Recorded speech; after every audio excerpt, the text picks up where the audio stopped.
Hi there, Jeffrey Rhoades from Experimental Homesteader, Exotic Gardening, and Sheri and Richerson.com.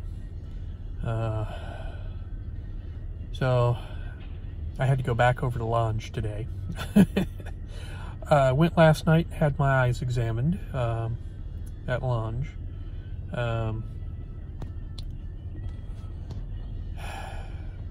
Have to increase my prescription a little bit. My magnification needs to be increased to help me read a little better. So my eyes are still progressing, getting worse. But it's not bad. I mean, it's been, I think they said it was 2015 last exam. So over 3 years. And I don't know that it's really, a huge change in the prescription, but it's a little bit.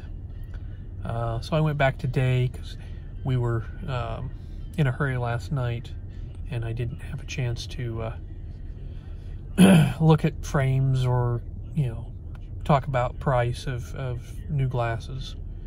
And I'm due for a pair of safety glasses, and I needed to set that up, which I missed the fact that I should have gone to the office and gotten a authorization taken care of before coming over. I didn't realize I needed a new authorization every time, basically. So tomorrow I will have to go into the office at work and get an authorization for safety glasses, and hopefully that will go through fairly quick. But I picked out what I want for my new safety glasses, and those will be free. Work picks up the price of the safety glasses. It won't have all the fun extras, but every 2 years I get a pair of safety glasses.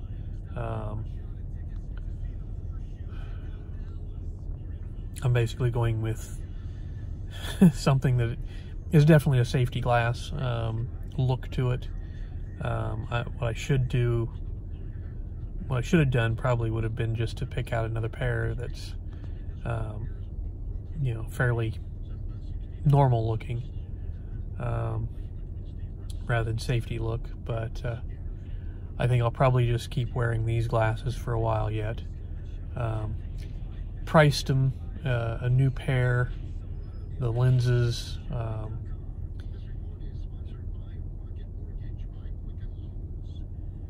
we're running about $250 for the lenses, with the things that I need, the type of lens, the type of, the transitions, the no glare, that type of stuff. And then the frames, I mean, I could get a pair of frames that don't cost me anything, so I could stay right about the $250 mark, or I can get a pair of frames, slightly better frames, and run it up to about $300. So it's not terrible, but not quite an expense that we're ready for at the moment, especially with the fact that we bought a refrigerator last night. Our refrigerator has been making noises recently. I think the compressor is starting to give out. It's not regulating the temperature in the refrigerator quite right, and you can hear the compressor kicking on, and it just doesn't sound quite right. Now, I don't know why the refrigerator would be going bad. It's only 30 or so years old, but we found one at Lowe's, picked it out, bought it last night. It was on clearance. We got a really good price on it. And then, of course, I had to come back today and take some measurements because I've got to figure out how to get it in the house, and I've got to figure out how to get the old refrigerator out. And this way I've got the measurements so I can compare what we have to what we're getting. I think they're similar in size. This one might be a little smaller, but not by a lot. Initially, we were thinking we were going to have to go a lot smaller price-wise. We were looking at something about a third of the size of the refrigerator we currently have to fit our budget, but we worked it out, and we were able to get this other refrigerator for a really good price, and it's about the same size, I think, as what we have currently, but it's very nice. And I was looking at it today a little bit more. It does have an ice maker. It does have filtered water. I don't know how good a filtration system it's going to have on it, but it does filter the water. So, you know, it doesn't have the outside, you know, the front ice and water dispensers, but it does have an ice maker in the bottom drawer. That's where the freezer is now on this one, and it has inside the left-hand door, because it's French door style. Inside the left-hand door is a push-button spout for the water dispenser. It's actually pretty nice. I kind of like it. We'll just have to look into what kind of filtration it has, whether it's worth it or not. But I should be able to hook up the water lines and get it all set up. And we can have, you know, ice and water. Our current refrigerator, when I tried hooking up the water, I think it was the pump was bad, because it did not seem to want to pull the water. The water was backing up and leaking, and so I think it was the pump, either a combination of it having a leak and just not drawing properly, and so, and I never really played with it too much. I got it where it wasn't leaking, and that was, you know, about the best I could do, so I was like, okay, I'm gonna stop there.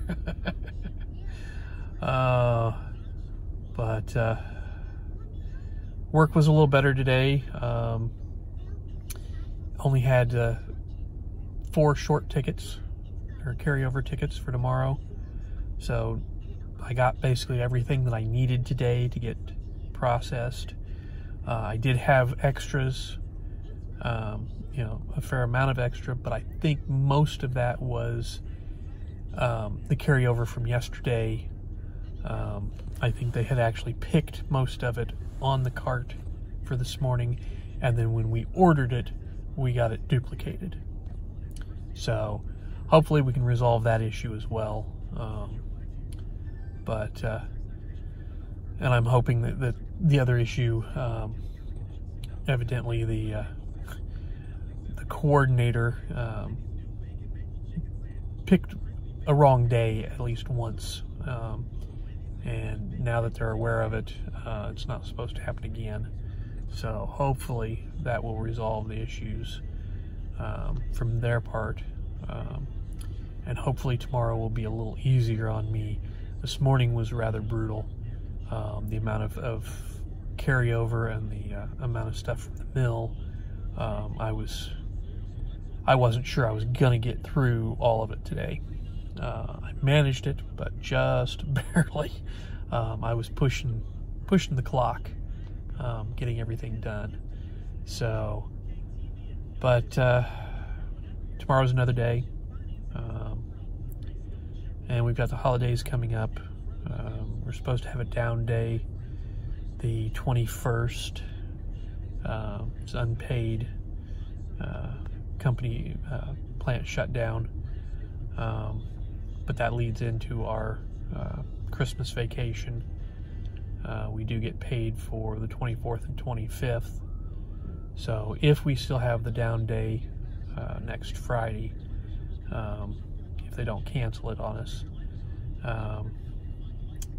We'll have a 5-day weekend, which hopefully, if we do get that, I'll be able to get some stuff done around the house. I might be able to use my time off and get some stuff done. I have been back up in the Raggedy Ann room trying to do some more work on it. I've got one wall that I have basically finished with the drywall mud. I need to do a little bit more sanding on it, and I've got one coat of primer up on it. So I need to do a little bit more sanding and get a second coat of primer on it. And then I can move on to another section of the room. The problem is I've got a bunch of stuff in the room right now that I have to move in order to do, it's basically thirds. I've got 1/3 done. Now I have to move everything over so I can do the middle third, move more stuff out of the way so I can get to the final, over to the wall that I actually built, making that walk-in closet, and then we'll be ready to actually move stuff back around so that we can actually start painting it. So there's still a lot of work to do, and maybe I can rearrange stuff enough. There's a desk up there that I need to get rid of, but I need to take a sledgehammer to it to break it up so that I can get it out of there, because there's no way I can move it from upstairs in one piece. It's too big, and we've got too much stuff in other places where it just won't fit through the doorways. So at this point it's going to be broken up into pieces and carried out, and I need to do that yet, and that'll free up about a good section of flooring. I can move other stuff around and get it out of the room temporarily so that I can get the room worked out. So, but one thing at a time. So anyways, I think that's going to do it for today. So please subscribe, help us out. Give us thumbs up, thumbs down, comments below, and we will see you again tomorrow, and have a great evening.